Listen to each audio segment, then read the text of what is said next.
समुद्र वो जगह है जहाँ से जीवन की शुरुआत हुई थी। अगर पहली बार कहीं किसी जीव ने सांस ली तो वो है समुद्र। पृथ्वी पर जीवन की शुरुआत हुए आज लगभग 4.5 अरब साल बीत चुके हैं।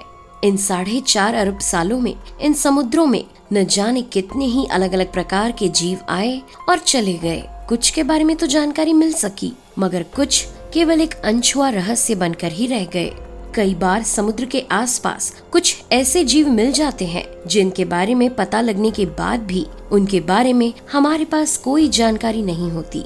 आइए जानते हैं कुछ ऐसे ही समुद्र की गहराई में छुपे खतरनाक और अजीब जीवों के बारे में। Black swallower fish. आमतौर पर कोई जीव अपने आकार के या उससे छोटे जीवों का ही शिकार कर सकता है, मगर ब्लैक स्वैलोअर फिश के तो क्या कहने। ये मछली अपने आप से 10 गुना वजनी जीव का शिकार भी बड़ी आसानी से कर लेती है। न सिर्फ शिकार बल्कि ये उसे एक बार में निगल भी लेती है। अब आपको लग रहा होगा कि कोई मछली अपने से 10 गुना वजनी शिकार का शिकार कर एक बार में कैसे निगल सकती है, पर असल में इस मामले में मदद करती है इसे इसके पेट की बनावट। इसका पेट बड़ा ही कमाल का है जो आराम से स्ट्रेच हो जाता है, इसलिए कितना भी बड़ा शिकार आ जाए ये उसे निगल लेती है। पर आपके मन में आ रहा होगा कि ये उसे निगलती कैसे है, तो हम आपको बता दें कि इसके पास बेहद बड़ा और खतरनाक जबड़ा पाया जाता है जो काफी बड़ा खुलता भी है। यही वजह है कि अपने से 10 गुना वजनी और 2 गुना बड़े जीव को भी ये आसानी से निगल जाती है। Deep sea dragon fish.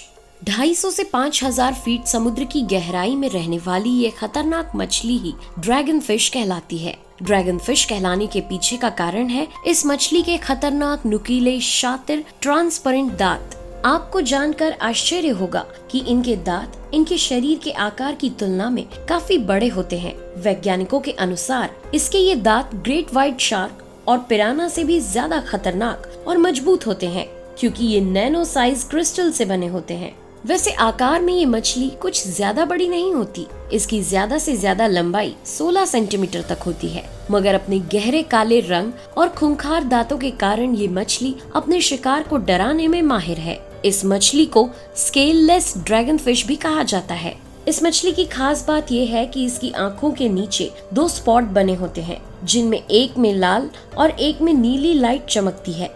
ऐसा इसलिए क्योंकि ये मछलियाँ बायोल्यूमिनेसेंट एबिलिटी रखती हैं। इसका मतलब ये कि ये मछलियाँ खुद अपने अंदर से प्रकाश का उत्सर्जन करती हैं। चूँकि ये मछलियाँ डीप सी में रहती हैं, ऐसे में ये प्रकाश इन मछलियों के लिए शिकार ढूंढने के लिए सर्च लाइट की तरह काम करता है। कुछ साइंटिस्ट्स का मानना है कि ये मछलियाँ ऐसा प्रकाश का उत्सर्जन अपने शिकार को आकर्षित करने के लिए करती हैं, लेकिन केवल इनके ये स्पॉट्स ही लाइट्स की तरह नहीं चमकते। कुछ रेयर केसेस में इन मछलियों को पूरी बॉडी से भी प्रकाश उत्सर्जित करते देखा गया है। ऐसा अंदाजा लगाया जाता है कि ऐसा वो अपने ऊपर हमला होने से बचने और शिकारी को डराने के लिए करती होंगी। गार्डन ईल। जमीन में घास की तरह उगा लगने वाला ये नजारा घास का नहीं बल्कि गार्डन ईल का है। पानी की वेव्स के साथ लहराने वाली ये ईल्स बिल्कुल किसी खेत या गार्डन में लहराती घास की तरह नजर आती हैं।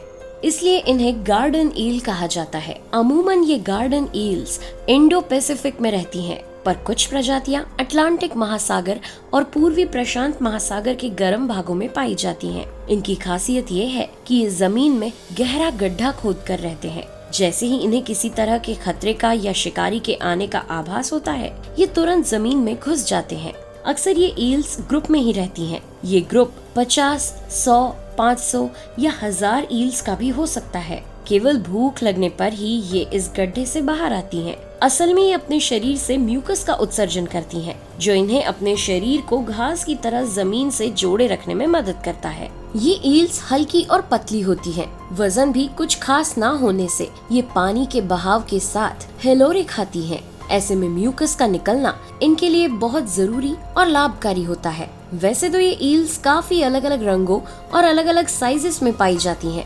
इनका आकार और रंग इनकी प्रजातियों पर निर्भर करता है। अब तक जो सबसे लंबी ईल पाई गई उसकी लंबाई 4 फुट थी। इनका मुख्य भोजन प्लैंकटन है। ये बड़ी ही फास्ट मूविंग होती है, इसलिए बहुत कम ही ये किसी का शिकार बन पाती हैं। Monster बॉबिट worm. वॉर्म शब्द सुनकर आपको लग रहा होगा कि ये कोई छोटा मोटा यूं ही जमीन, पेड़ या पानी में रहने वाला कोई जीव होगा, पर अगर आपने मॉन्स्टर शब्द पर गौर किया हो तो आपको इतना अंदाजा तो आ ही गया होगा कि ये कोई आम वॉर्म नहीं है, बल्कि कोई राक्षसी वॉर्म है। पानी में रहने वाला ये वॉर्म काफी खतरनाक शिकारी है। ये समुद्र तल में ही रहता है। इसकी लंबाई आमतौर पर 4 इंच से लेकर 6 फीट तक हो सकती है। लेकिन आपको जानकर आश्चर्य होगा कि एक वॉर्म समुद्र में ऐसा भी मिला जिसकी लंबाई 9.8 फीट थी। मॉन्स्टर बॉबिट वॉर्म भी गार्डन ईल की तरह ही जमीन पर यानी कि समुद्र तल में रहते हैं। वॉर्म का तरीका थोड़ा अलग है। ये जमीन में बोरिंग करके उसमें छुप कर रहता है, जिसमें इसका पूरा शरीर जमीन के अंदर ही होता है और बाहर केवल थोड़ा सा मुंह निकला हुआ होता है। ये पूरे समय अपने होल में ही रहता है और जैसे ही कोई मछली या अन्य जीव इसके होल के ऊपर से निकलता है तो ये वॉर्म फट से किसी राक्षस की तरह हमला करके उस जीव का शिकार कर लेता है, चाहे फिर वो कोई जहरीली मछली हो या फिर कोई ऑक्टोपस। यूं तो ये केवल समुद्रों में तलों पर पाए जाते हैं, मगर एक बार 2009 में इंग्लैंड के 200 लीटर के एक एक्वेरियम ब्लू में पाया गया कि मछलियों की संख्या अचानक कम होती जा रही है। वहाँ के लोग इस घटना को कुछ समझ पाते इससे पहले ही मछलियों का घटना और भी तेजी से बढ़ता गया। जब घटना को समझने के लिए एक्वेरियम को खोला गया तो पता लगा कि यहाँ पर 4 फीट लंबा बॉबिट वॉर्म मौजूद है, जो न जाने कितने समय से उस एक्वेरियम में छुप कर रह रहा था।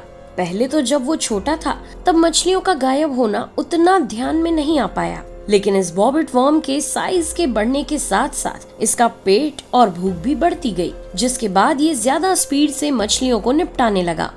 एशियन शिपशेड व्रास। आपने अब तक ऐसी कोई मछली नहीं देखी होगी जो अपना ट्रांसफॉर्मेशन खुद ही कर लेती है, यानी कि फीमेल से मेल बन जाती है। सुनकर दंग रह गए होंगे ना आप, पर वाकई में ऐसा ही होता है। हम बात कर रहे हैं एशियन शिपशेड व्रास की।